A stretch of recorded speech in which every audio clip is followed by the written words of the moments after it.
이제 우리가 예배를 시작하기 전에 먼저 앞서서 몸과 마음과 우리의 생각들을 하나님 앞에 집중하시길 바랍니다.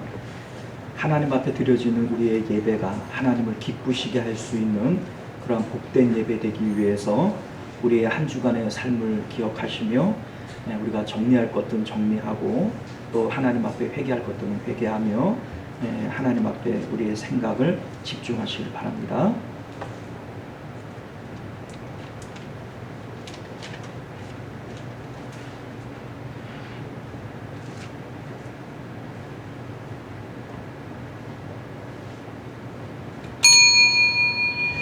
네, 우리 지금으로부터 8월 29일, 8월 마지막 주일 오전 예배 우리 하나님 앞에 드립니다. 다 같이 묵도하시겠습니다.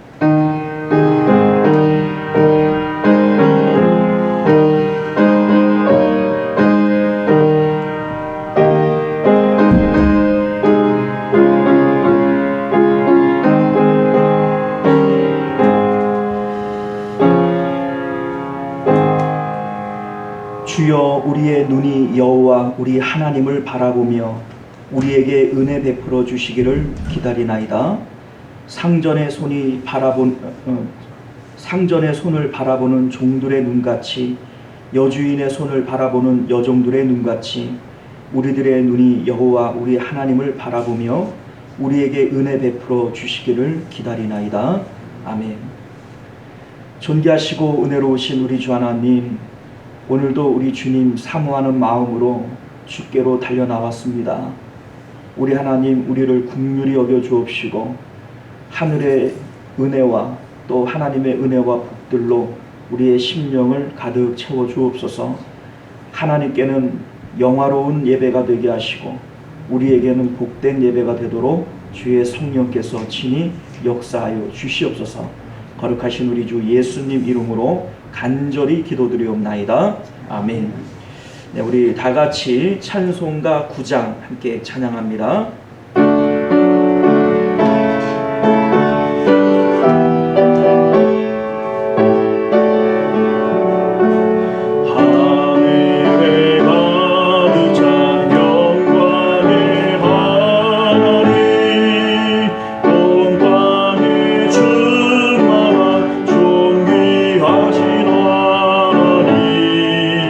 생명과 빛으로 지혜와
삶을 되돌아보면서 우리 하나님 앞에 예배하기에 합당치 못한 우리의 언행 심사가 생각이 나고, 또 그러한 죄들이 하나님과 우리 사이에 막힌 답이 되었다면 이 시간 우리 참회 기도를 통하여 정결한 마음 가지고 온전한 예배 되기를 소망합니다. 우리 함께 참회 기도 드리겠습니다.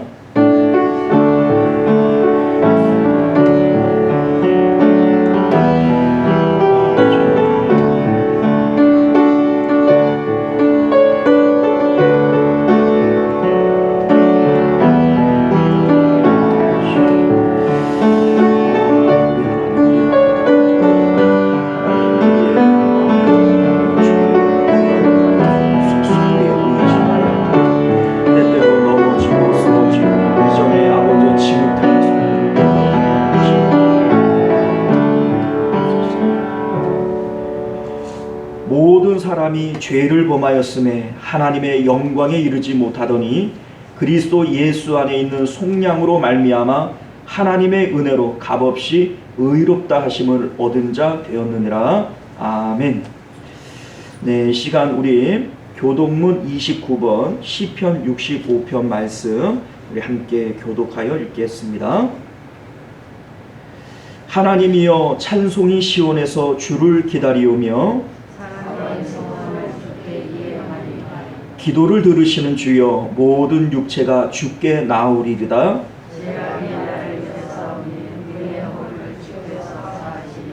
주께서 택하시고 가까이 오게 하사 우리가 주의 집 곧 주의 성전의 아름다움으로 만족하리이다.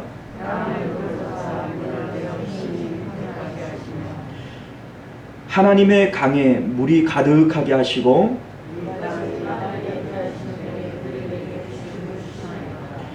초장은 양떼로 옷 입었고 골짜기는 곡식으로 덮였음에 그들이 다 즐거이 외치고 또 노래하나이다. 아멘. 네, 우리 다 같이 사도신경으로 우리의 신앙을 하나님 앞에 고백하겠습니다. 전능하사 천지를 만드신 하나님 아버지를 내가 믿사오며 그 외아들 우리 주 예수 그리스도를 믿사오니 이는 성령으로 잉태하사 동정녀 마리아에게 나시고 본디오 빌라도에게 고난을 받으사 십자가에 못 박혀 죽으시고 장사한 지 사흘 만에 죽은 자 가운데서 다시 살아나시며 하늘에 오르사 전능하신 하나님 우편에 앉아 계시다가 저리로서 산 자와 죽은 자를 심판하러 오시리라. 성령을 믿사오며 거룩한 공예와 성도가 서로 교통하는 것과 죄를 사하여 주시는 것과 몸이 다시 사는 것과 영원히 사는 것을 믿사옵나이다. 아멘. 우리 다 같이 찬송가 436장 함께 찬양합니다.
주님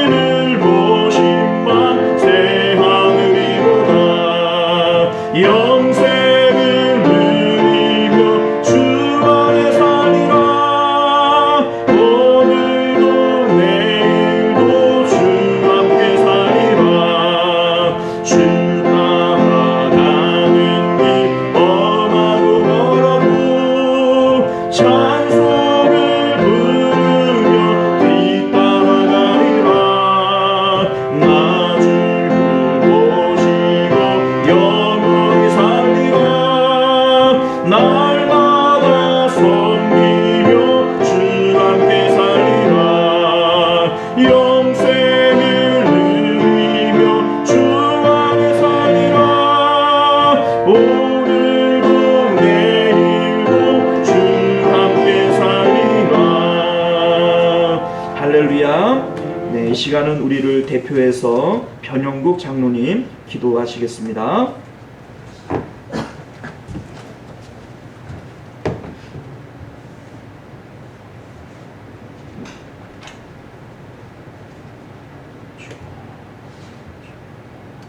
사랑의 하나님 아버지, 지난 한 주일 동안도 은혜와 사랑으로 보살펴 주시었다가 이렇게 거룩한 주일이 되어 주의 전을 찾아오게 하시니 감사하고 또한 감사하옵나이다. 이 시간 먼저 기도하기는 세상을 살아가면서 하나님의 자녀답지 못한 삶을 살았던 시간들이 많이 있음을 고백하오니 우리의 죄악과 추함을 독생자 예수의 피로 맑히시고 우리를 품어주시기를 기도합니다. 아멘. 믿음 가운데 굳건히 서지 못하고 쉬이 낙심했으며 오래 참고 기다리는 인내가 없었습니다. 주님 주신 평안 가운데 거하지 못하고 모든 일에 초조하고 성급했습니다. 온전히 말씀의 길을 행치 못하고 좌로나 우로나 치우친 시간이 많이 있었음을 또한 고백합니다. 자비하신 하나님 아버지, 특별히 이 시간 고백하옵기는 우리가 사람들을 대할 때에 온유와 사랑으로 대하지 못하고 짜증과 분냉과 성냄으로 대했던 시간이 있었음을 고백합니다. 우리의 허물을 불쌍히 여겨 주시옵소서. 조금만 더 참았으면 좋았을 것을 우리가 화를 낸 일로 인하여서 얼마나 많은 일을 그르치게 되고 실수를 하게 되며 사람의 마음에 상처를 주고 아프게 하는지 모릅니다.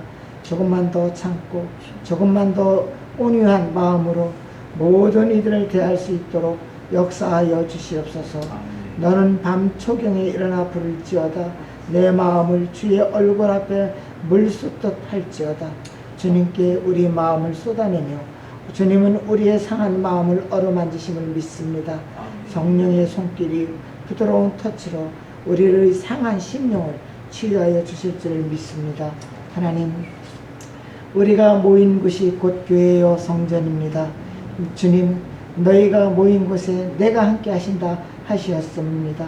뭔가 마음을 다하여 주님을 바로 섬기기를 원합니다.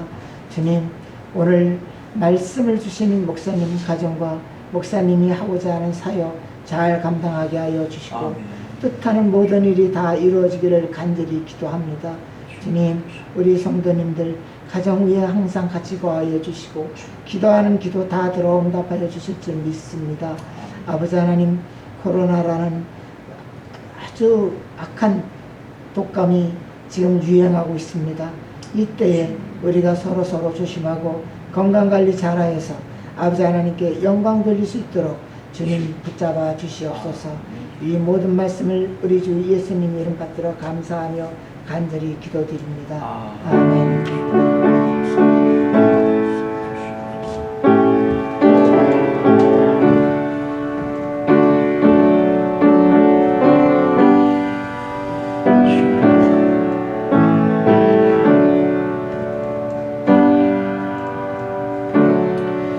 네, 감사합니다. 오늘 우리에게 주시는 하나님 말씀 마태복음 22장 34절로 40절까지 말씀입니다. 네, 오늘 우리에게 주시는 하나님 말씀 마태복음 22장 34절로 40절까지 말씀 우리 찾으신 줄 믿고 한 절씩 교독하여 읽겠습니다. 예수께서 사두개인들로 대답할 수 없게 하셨다 함을 바리새인들이 듣고 모였는데, 선생님, 율법 중에서 어느 계명이 크니까?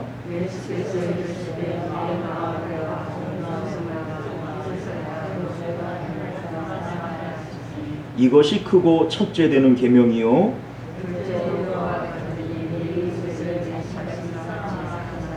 함께 했습니다.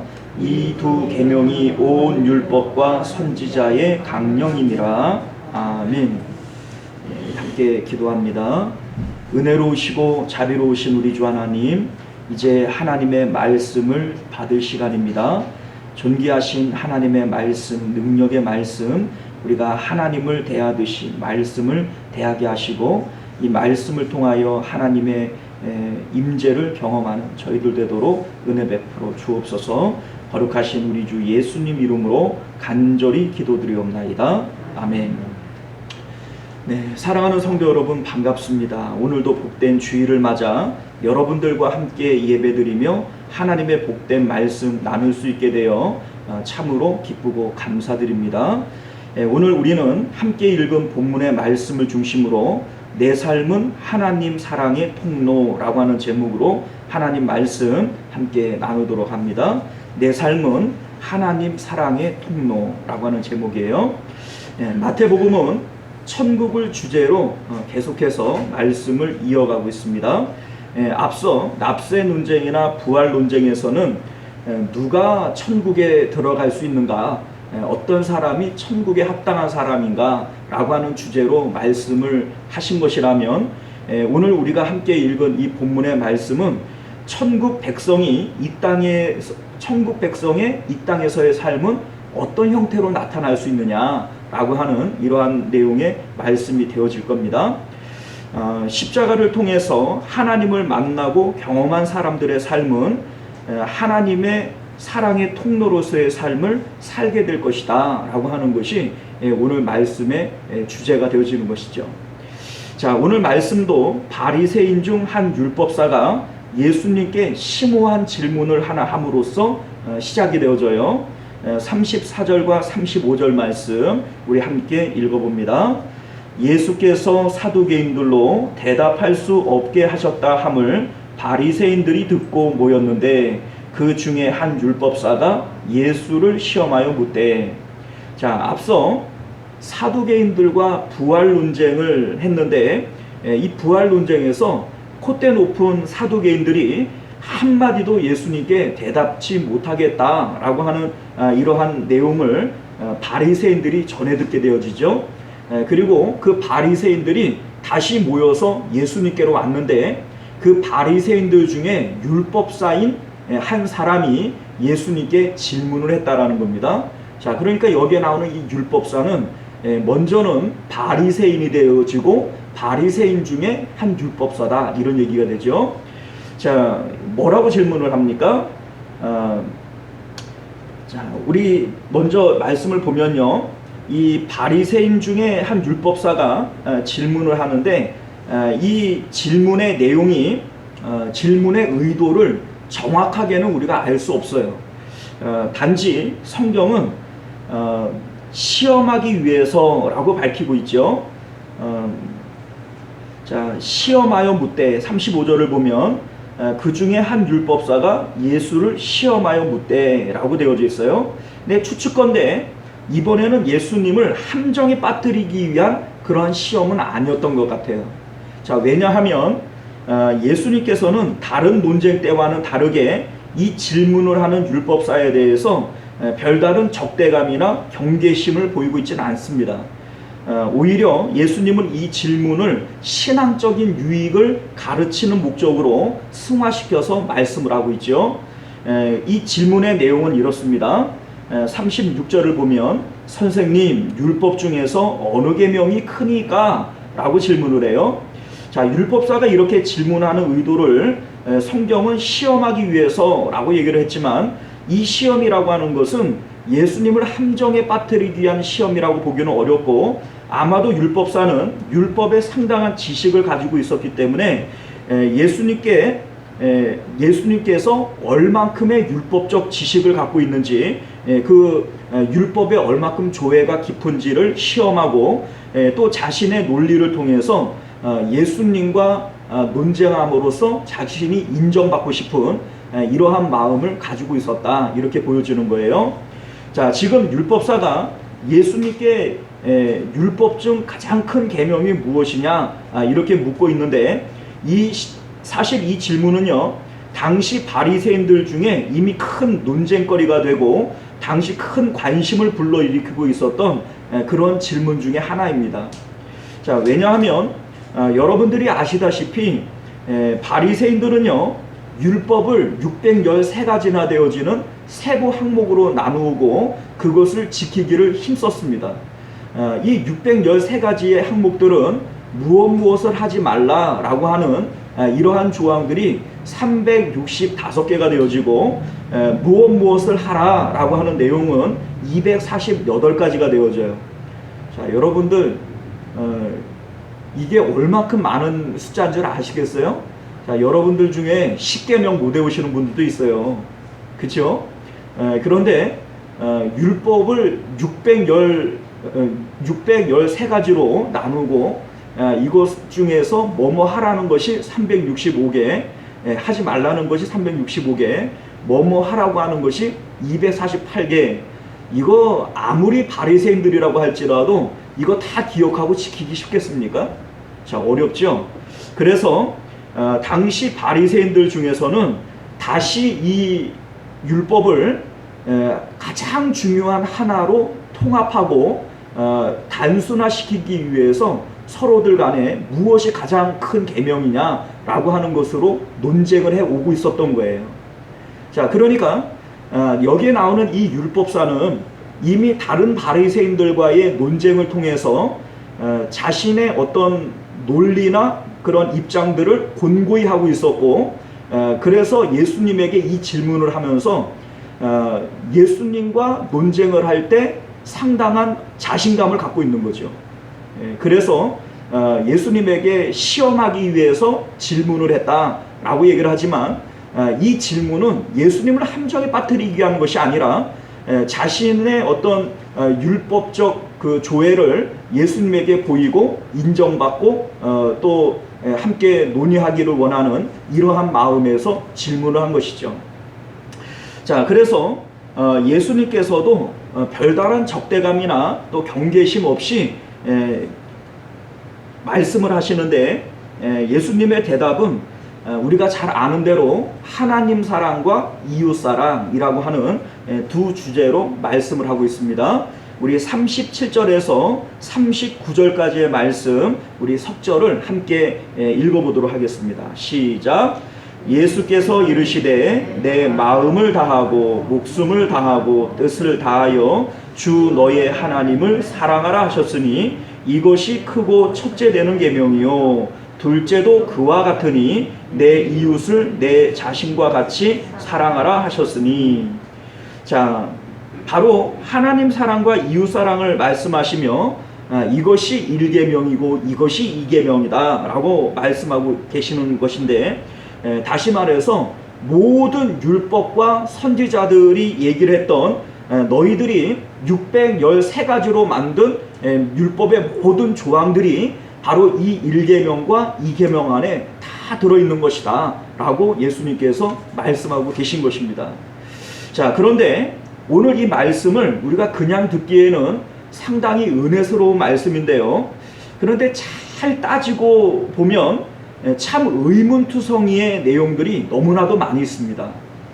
자, 먼저 첫 번째 계명으로 말씀하신 37절 이하의 말씀을 보면요, 마음을 다하고 목숨을 다하고 뜻을 다하여 하나님을 사랑하라 라고 말씀하고 계십니다. 그러면 여기서 말씀하시는 마음과 목숨과 뜻이 무엇입니까? 자, 마음이라고 하는 것은요, 본문에 보게 되면 마음을 카르디아라고 하는 단어를 사용을 했는데, 내 영혼의 모든 힘과 기능을 얘기하는 거예요.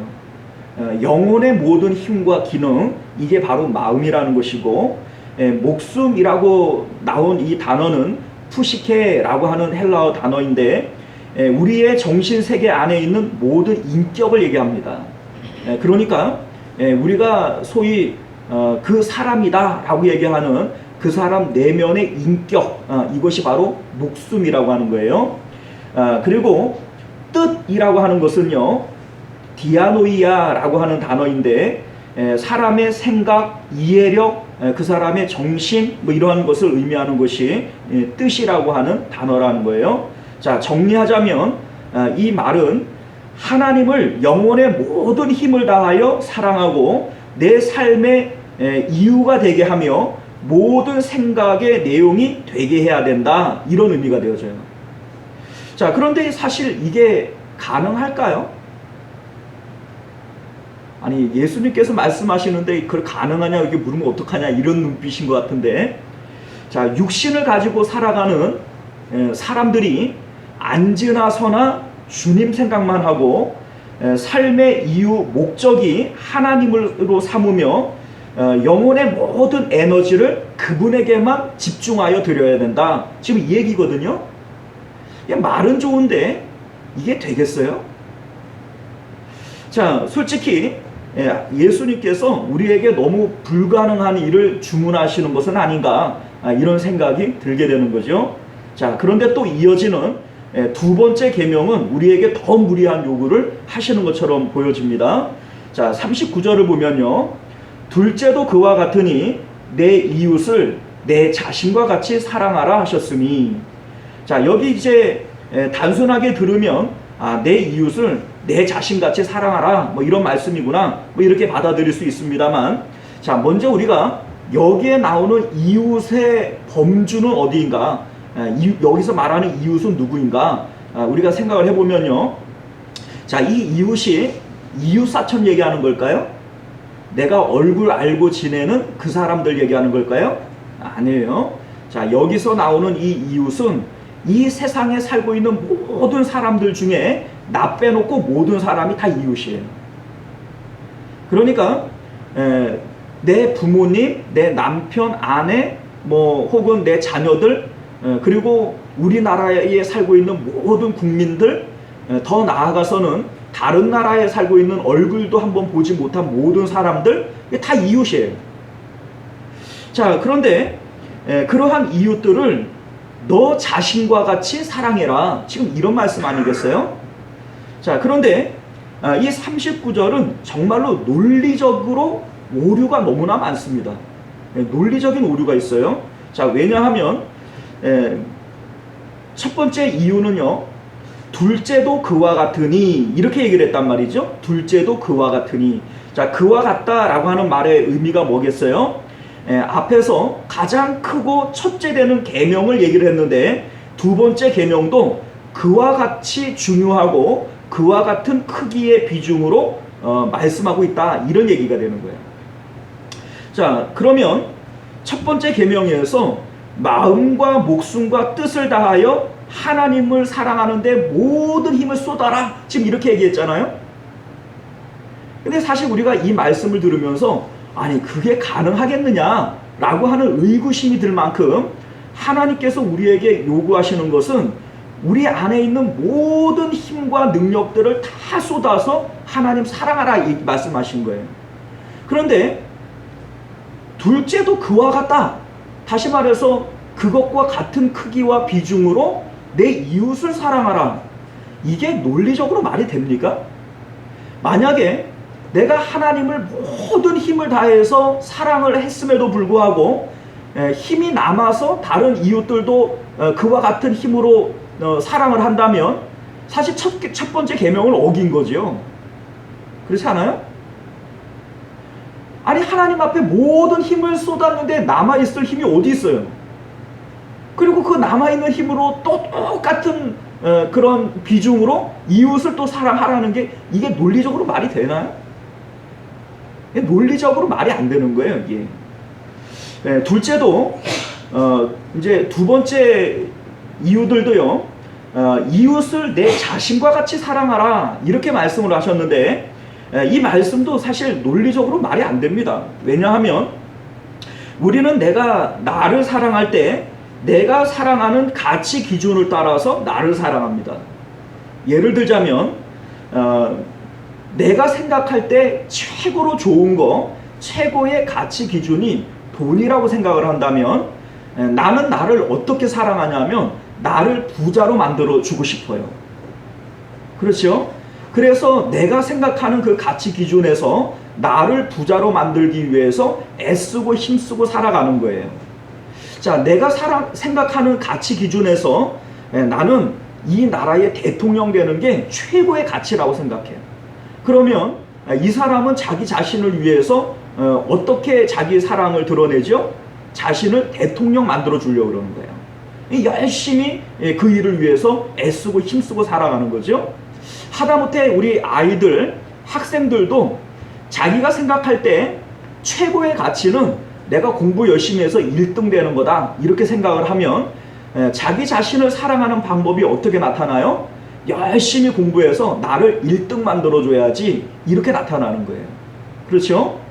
자, 그런데 나를 사랑하듯이 내 이웃을 똑같이 사랑을 해라. 지금 이 얘기가 어떻게 되어지는 거냐면 이런 거거든요. 내가 1등이 되고 싶은데 이웃을 똑같이 사랑하려면 그 사람을 1등으로 만들어줘야 되는 거 아니에요? 그러면 내가 양보하고 2등 돼야 되나요? 세상의 대통령은 하나인데 이웃을 똑같이 사랑해야 되면 내 이웃을 대통령 만들어줘야 되잖아요? 그러면 내가 양보하고 이웃을 대통령 만들어줘야 돼요? 그리고 그 이웃은 나 빼놓고 다인데 모든 사람이 대통령 될 수도 없는 거 아닙니까?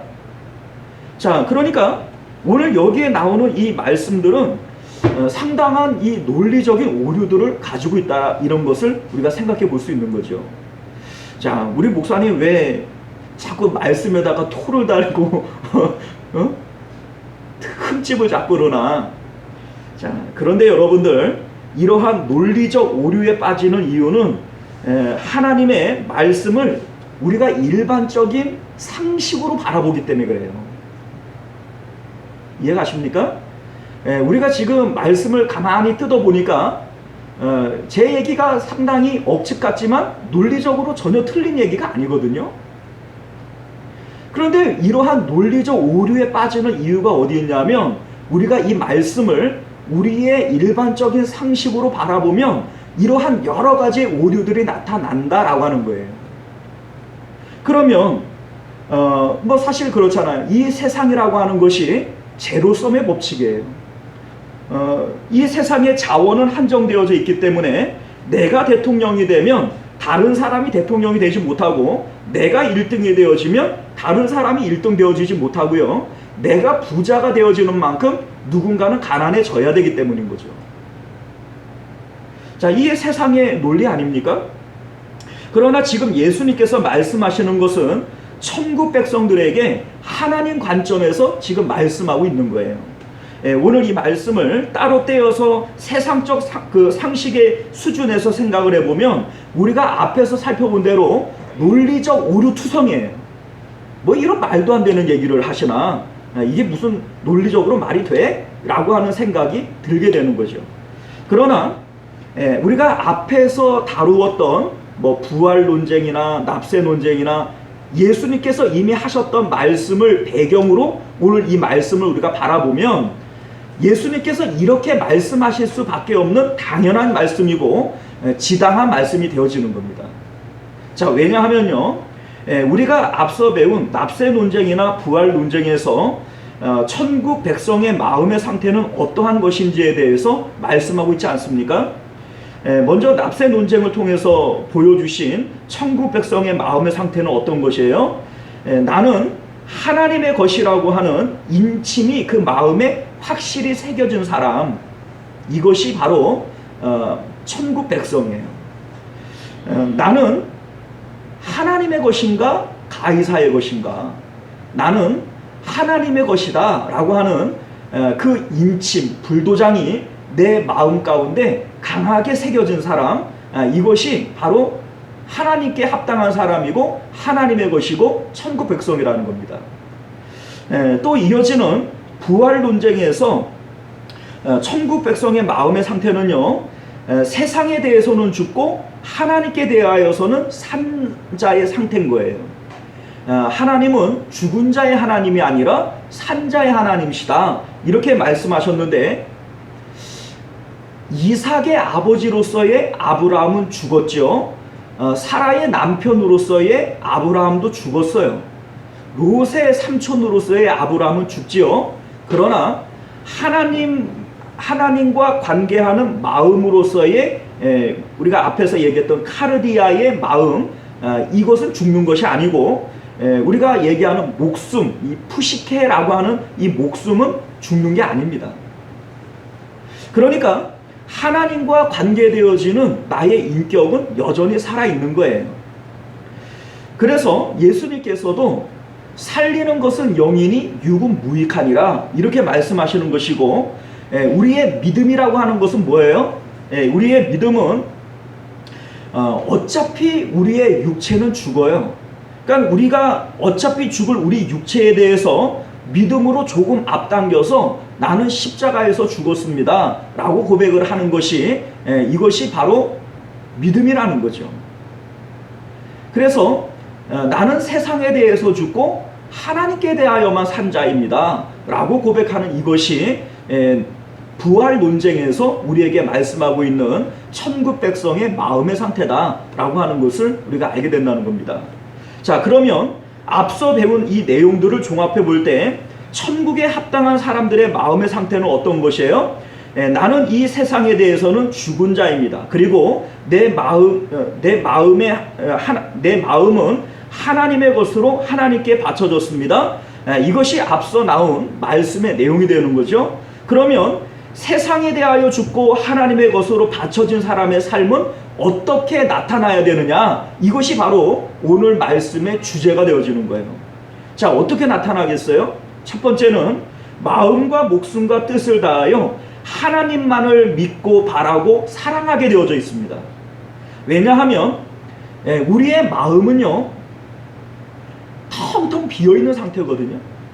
그러니까 우리의 삶은 한평생 비어있는 마음을 무엇인가로 채워서 기쁘고 만족시키려고 하는 그러한 갈망의 행동들인 거예요. 자, 그런데 우리의 목숨은 죽는다고 손치더라도 이 마음은 죽는 게 아닙니다. 그러니 내가 세상에 대하여 죽었습니다 라고 얘기를 하지만 실질적으로 우리의 마음은 여전히 살아있는 거죠. 자, 이런 상태에서 비어있는 마음을 세상에 대하여는 내가 죽었습니다 라고 얘기를 했기 때문에 세상에 있는 것으로는 더 이상 채우려고 하는 의지가 없어졌어요.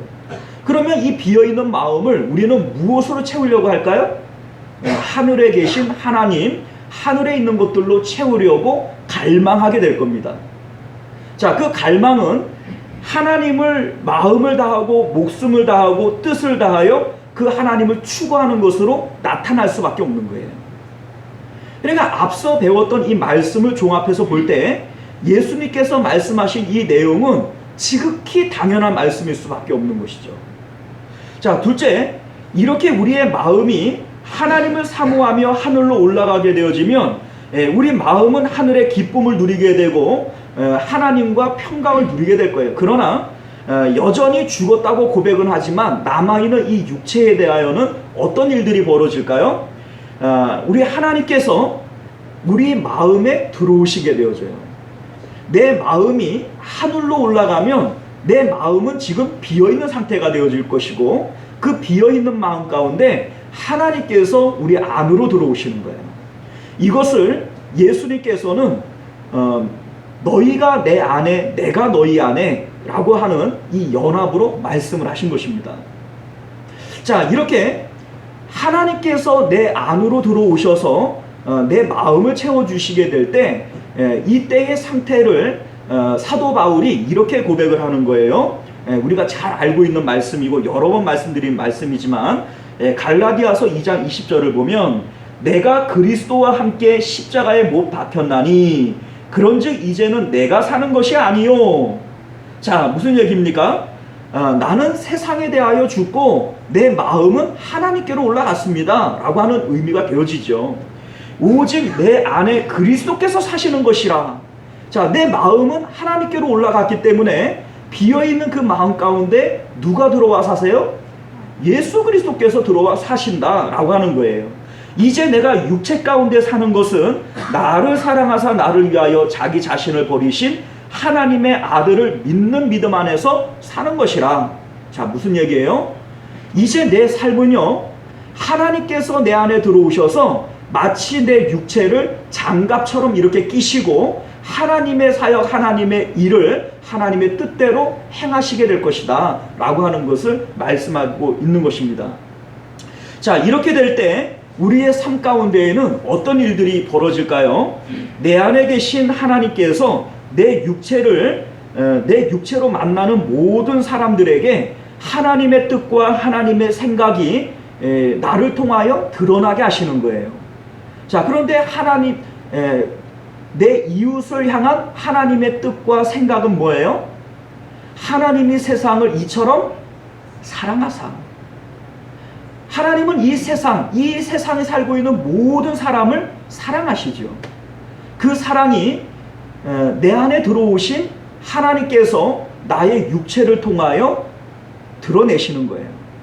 그래서 우리가 오늘 말씀의 제목을 내 삶은 내 이웃을 향한 하나님 사랑의 통로가 되어진다 라고 하는 의미에서 지어본 겁니다.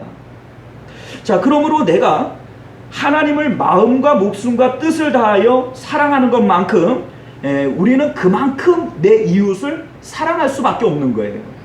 내가 하나님을 100만큼 사랑한다면 내 이웃 사랑도 100만큼 나타날 것이고, 내가 내 이웃을 80만큼만 사랑한다면 이웃 사랑도 얼마만큼 나타나요? 80만큼만 나타날 수밖에 없는 겁니다.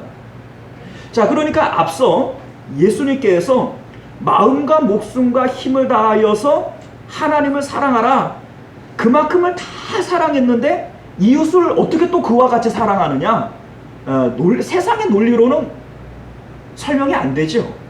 그러나 우리가 오늘 이 말씀의 배경을 보면 예수님께서 말씀하신 것이 당연해요, 안 당연해요? 당연한 얘기예요. 하나님을 그만큼 사랑하는 사람은 하나님께서 내 몸을 그만큼 사용하시기 때문에 이웃사랑도 그만큼 나타날 수밖에 없는 것입니다. 자, 그래서 39절에 나오는 둘째도 그와 같다라고 하는 이 표현은 중의적 의미를 담고 있는 겁니다. 자, 첫째와 둘째는 그 무게를 달리할 수 없을 만큼 같이 중요한 내용이다 라고 하는 의미도 되어지지만, 또 한 가지는요, 둘째도 그와 같다 라고 하는 이 표현은요, 첫 번째 하나님 사랑과 두 번째 이웃 사랑은 별반 다른 내용이 아니다 라고 하는 의미로서도 사용이 되어질 수 있는 것이죠. 즉, 이 사랑은요, 같은 사랑을 관점의 차이에 대해서 말씀하고 있는 겁니다. 하나님을 사랑하는 내 사랑이 땅에서 하늘을 향할 때에는 하나님 사랑으로 나타나고, 내 마음이 하나님과 함께 있어서 하나님의 평강을 누릴 때 하늘에서 땅으로 나타날 때에는 이웃사랑으로 나타나는 거예요. 그렇기 때문에 하나님을 사랑하는 한 가지의 사랑이 두 가지의 결과로 나타나는 거죠. 그러니까 첫 번째 계명을 지키는 그것이 두 가지의 형태로 나타나는 거예요. 하나님 사랑과 이웃 사랑. 그렇기 때문에 똑같이 사랑할 수 있는 겁니다. 하나님을 사랑하는 것과 이웃을 사랑하는 것을 또 그와 같이 똑같이 사랑할 수 있는 거예요. 또한 이 39절은요, 뭐라고 말씀하고 계시냐면 내 자신과 같이 사랑하라, 이렇게 또 말씀을 하신단 말이에요. 둘째도 그와 같으니 내 이웃을 내 자신과 같이 사랑하라. 자, 이 말씀이 뭔 의미냐면 이 말씀을 우리가 역으로 한번 환산해 볼까요? 역으로 환산해 보면 이웃 사랑하는 그것은 하나님 사랑하는 것만큼 이웃을 사랑해야 돼요. 그런데 그 이웃을 나를 사랑하는 것 같이 사랑하라 라고 하시는 이 말씀은 이웃을 사랑하는 그것이 곧 나를 사랑하는 것이 되어진다 라고 하는 논리로 연결이 되어질 수 있는 겁니다. 그러면 이것이 왜 나를 사랑하는 것이 되어질까? 라고 하는 것을 생각을 해보면요, 하나님 사랑과 이웃 사랑이 곧 나를 사랑하는 것이다, 이 얘기잖아요. 자, 그러면 우리가 왜 그런지를 생각을 해본다면 마태복음 25장, 우리가 이제 앞으로 22장을 지금 다루고 있으니까 25장도 다룰 날이 오겠죠.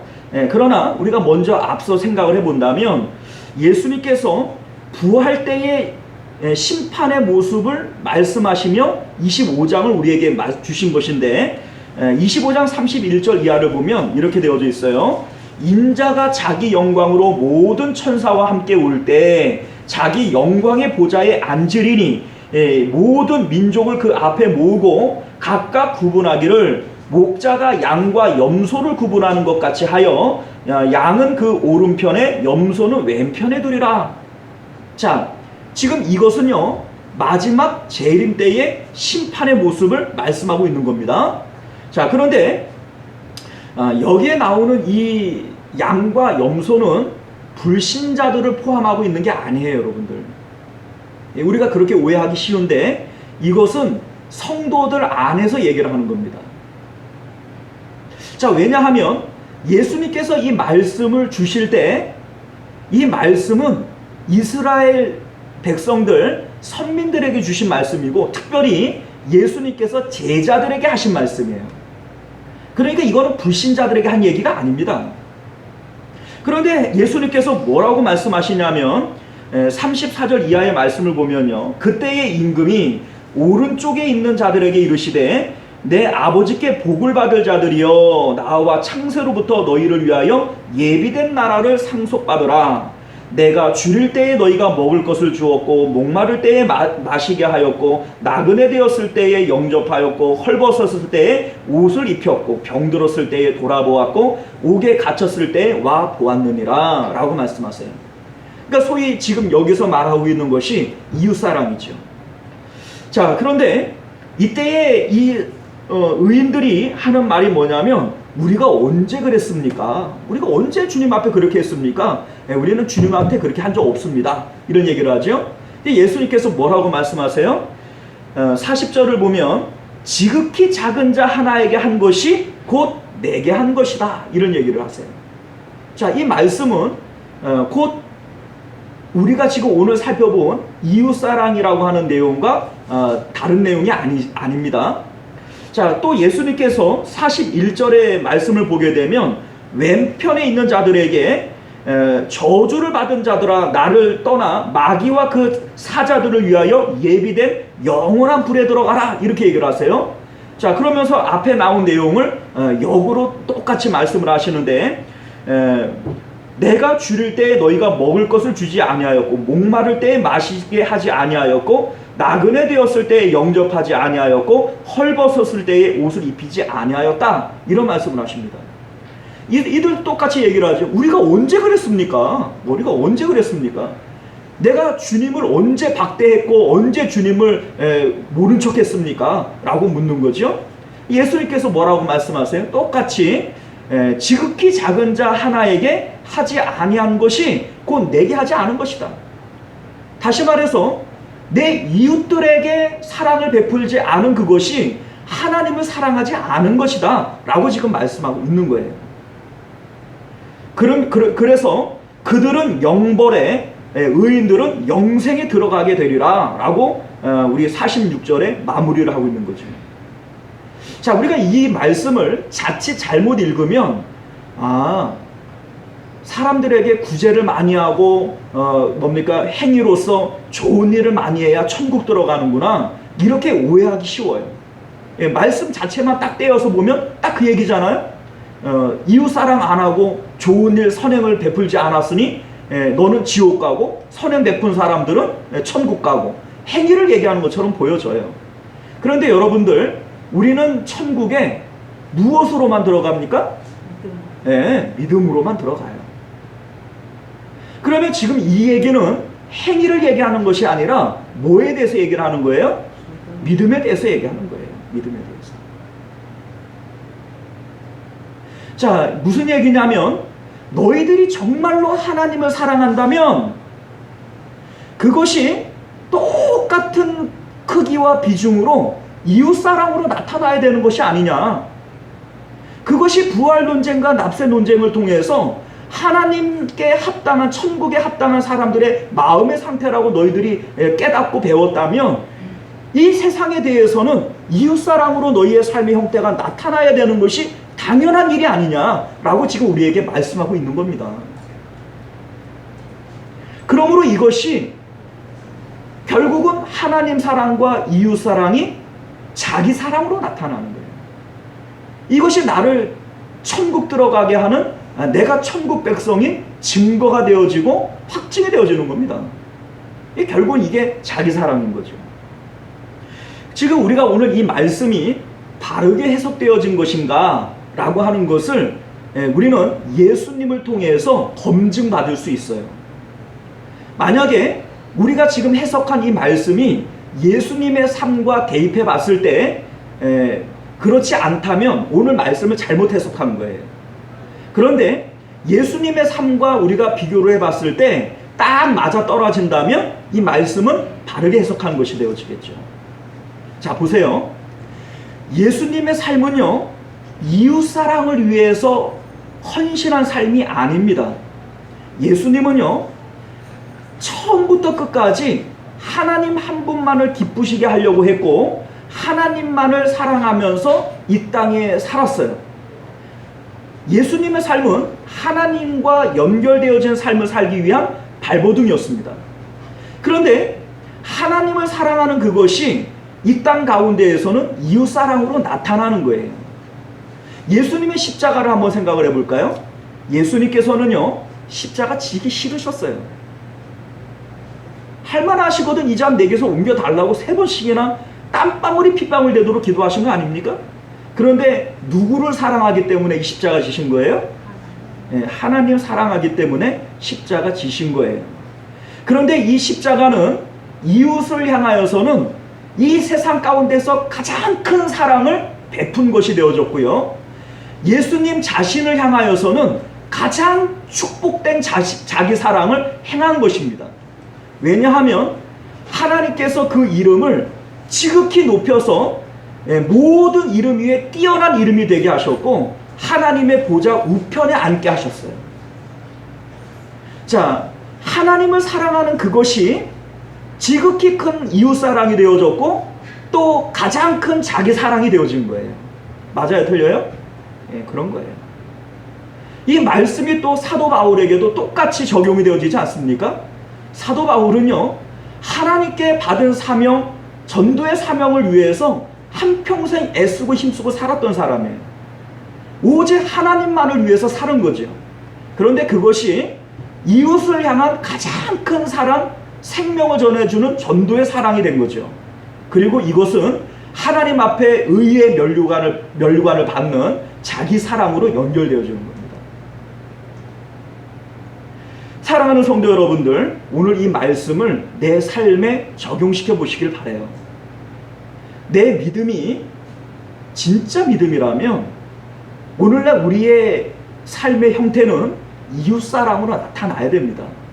이 이웃사랑이 지극히 큰 하나님 사랑과 나를 가장 사랑하는 자기 사랑으로 나타나기 때문인 것이죠. 우리가 이 말씀을 오늘도 내 삶에 적용하며 하나님 마음 갖고 하나님과 같은 마음으로 세상을 살아가실 수 있는 저와 여러분들 되시기를 주님 이름으로 축원드리겠습니다. 기도하겠습니다.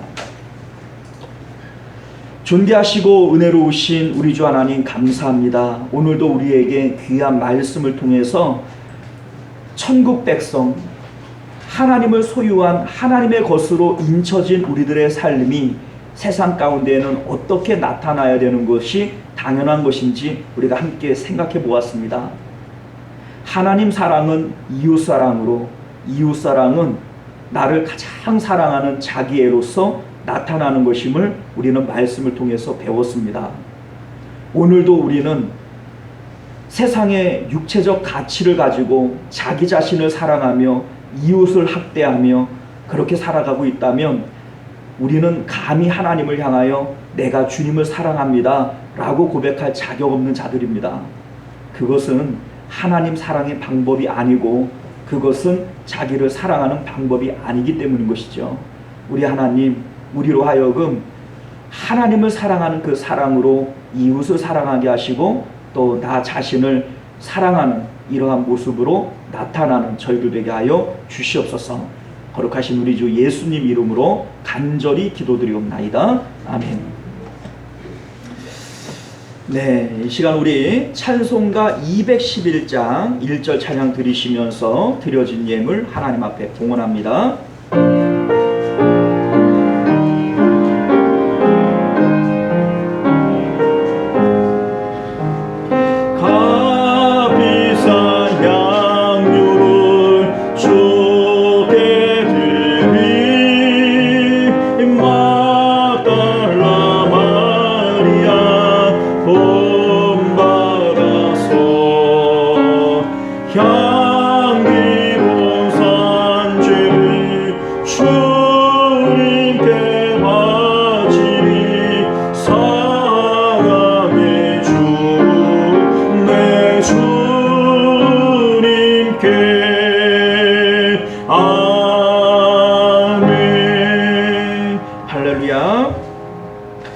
네, 하나님 앞에 11조 예물 주일원금 이렇게 드리셨습니다. 자, 우리 함께 드려진 예물 위해서 기도합니다.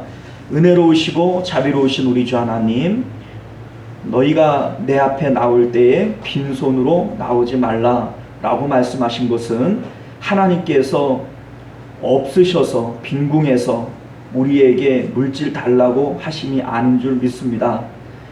금도 내 것이요 은도 내 것이요 천하 만국이 다 내 것이라 하신 우리 주님께서 우리에게 빈손으로 나오지 말라라고 말씀하시는 것은 그것이 우물에 마중물 같이 되어져서 우리 삶 가운데 더 큰 은혜와 복을 부으시기 위한 하나님의 계획이신 줄로 믿습니다.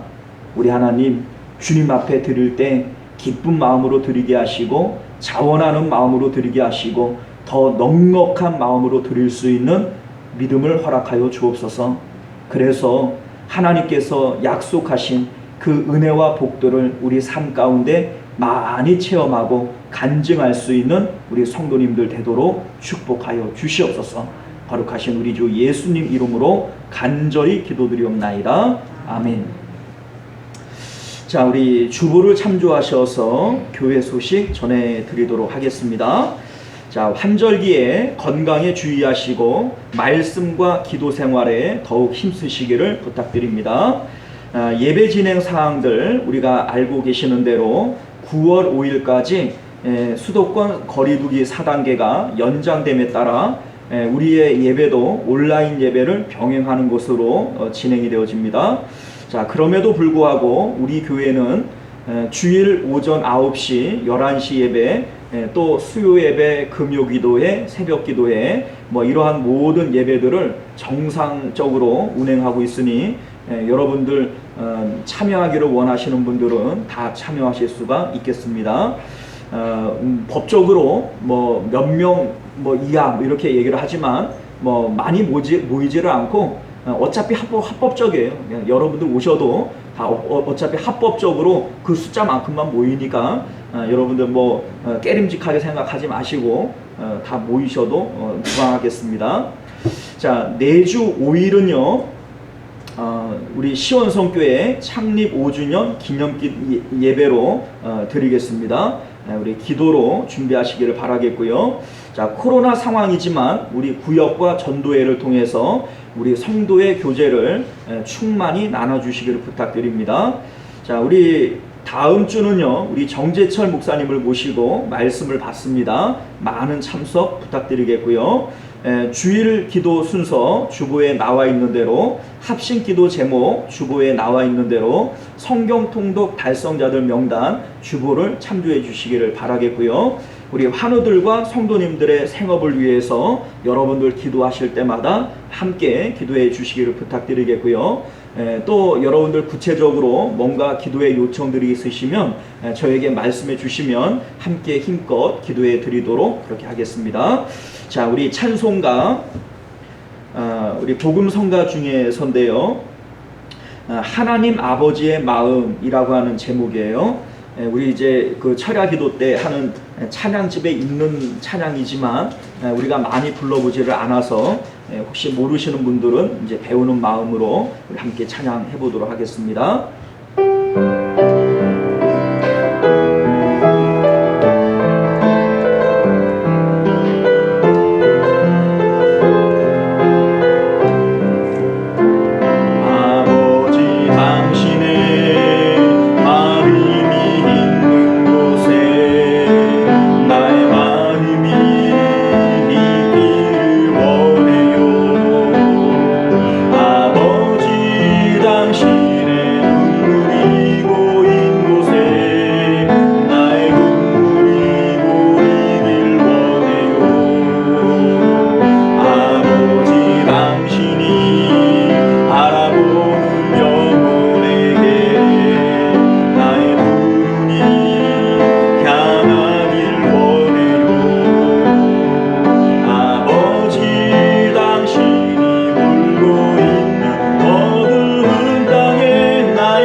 우리가 함께 나눌 말씀의 내용들이 이 찬양 안에 다 들어가 있지요.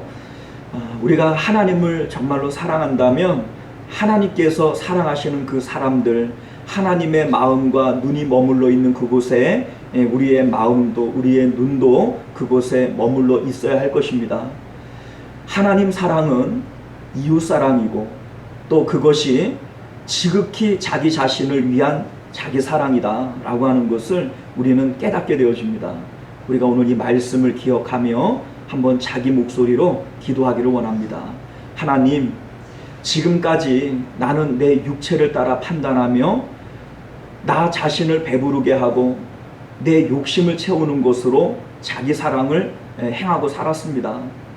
그러나 우리가 오늘 말씀을 보니까 믿음으로 산다라고 하는 것은 모든 마음을 하나님께 드리는 것이고 하나님 사랑하는 것만큼 이웃을 사랑하는 것이고 또 그것이 지극히 자기를 사랑하는 자기 사랑인 것을 우리가 배웠습니다.